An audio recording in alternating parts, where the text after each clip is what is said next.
Mga prutas na dapat limitahan ng mga taong may diabetic. Una ay pakwan. Mayroong higit na 90% ng water content ang pakwan. Ayon sa mga pag-aaral, ang pakwan ay may 72 glycemic index at mataas ang sugar content nito. Makakaapekto ito ng sobra sa pagtaas ng iyong blood sugar levels. Ang pangalawa ay saging. Mataas sa carbohydrates, sugar at calories ang saging na maaaring makapagpataas ng iyong blood sugar levels. Sa katunayan, ang isang medium size ng saging ay may 15 grams ng sugar at 54 glycemic index. Pwedeng kumain ng saging ang diabetic pero yung hilaw o unripe banana. Ang pangatlo ay pinya.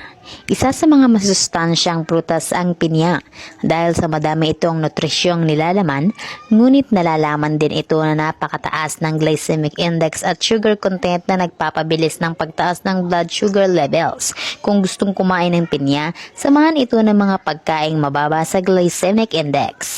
Ang pang-apat ay mangga. Ang mangga ay sagana sa essential vitamins at minerals. Nagtataglay din ito ng sugar, carbohydrates at calories na kadalasang sanhing mabilis na pagtaas ng blood sugar levels. Kumain lamang ng 1 hanggang 2 hiwa ng mangga para maiwasan ang pagtaas ng blood sugar levels. Ang panglima ay ubas. Mayroong 23 grams ng sugar ang 1 cup ng ubas. Pinapataas ng blood glucose ang sugar content nito na hindi maganda para sa mga taong may diabetes. Kumain lamang na hindi susobra sa 17 peraso ng maliliit na ubas. Ang pang-anim ay chiko. Ang chiko ay may taglay na 7 grams ng sugar na sa 100 grams nito.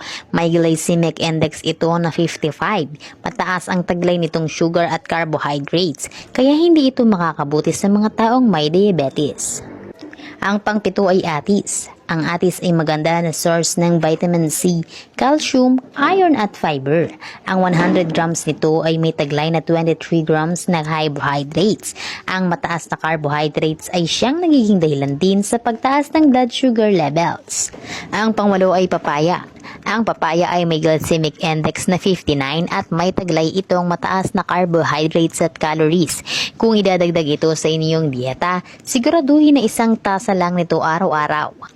Ang pangsyam ay fruit juices. Ang mga fruit juices ay gawa sa mga prutas na kailangan din iwasan ng mga taong may diabetes.